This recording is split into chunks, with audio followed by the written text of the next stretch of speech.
Hi, I'm Jacqueline Priest, or Jackie. My strategy area was after reading, and my content area is social studies. I found my strategy that I chose on a website called the cornerstoneforteachers.com, and this was a neat website. I found that it had before, during, and after, and it had it in subjects, and they had quite a bit for after reading for social studies.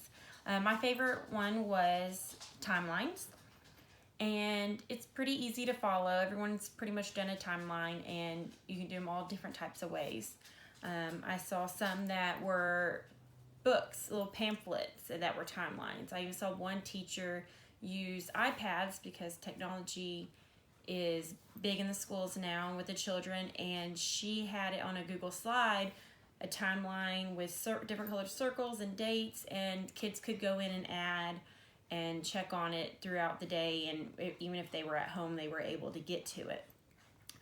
For my timeline, I would think of a wall in the classroom, and you could leave them up all year around and add to it, or after each unit, take it down and start a new one.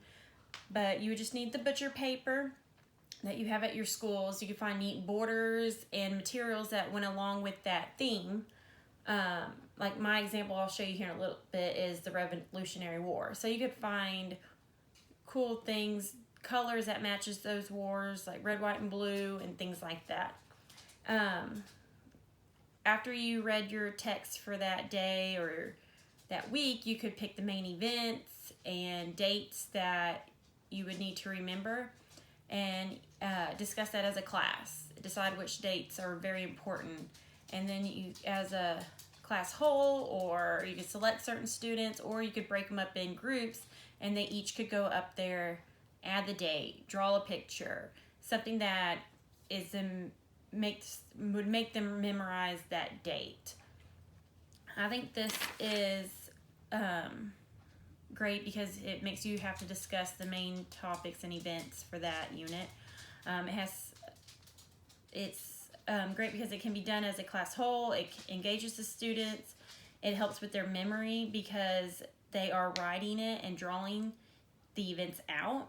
I believe that seeing it and physically doing it can boost your memory. It can trigger something in their head that when they hear that date or that name of that event, they remember that timeline and what picture they use for that date.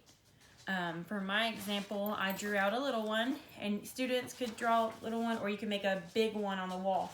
And I did the American Revolutionary War, and we got 8 dates here, and with each date, we put the title, and we drew a picture.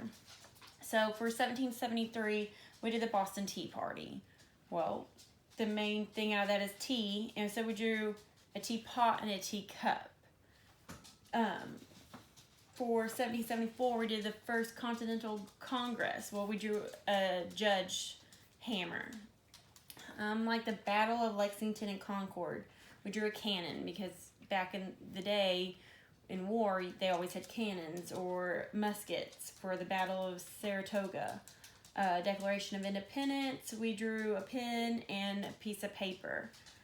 And like the Treaty of Paris, we drew a Paris flag. Again, I think this engages the students, and it's creative, and it's a fun activity, and it also helps with a bunch of different learning styles for kids. You're discussing it, they're seeing it, they're doing it. And some kids, after reading it, they might not have understood what they were reading.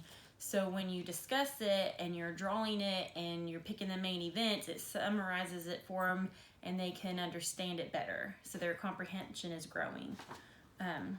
But as a teacher, I like visual aids that help. And I think the timelines are a great way to remember.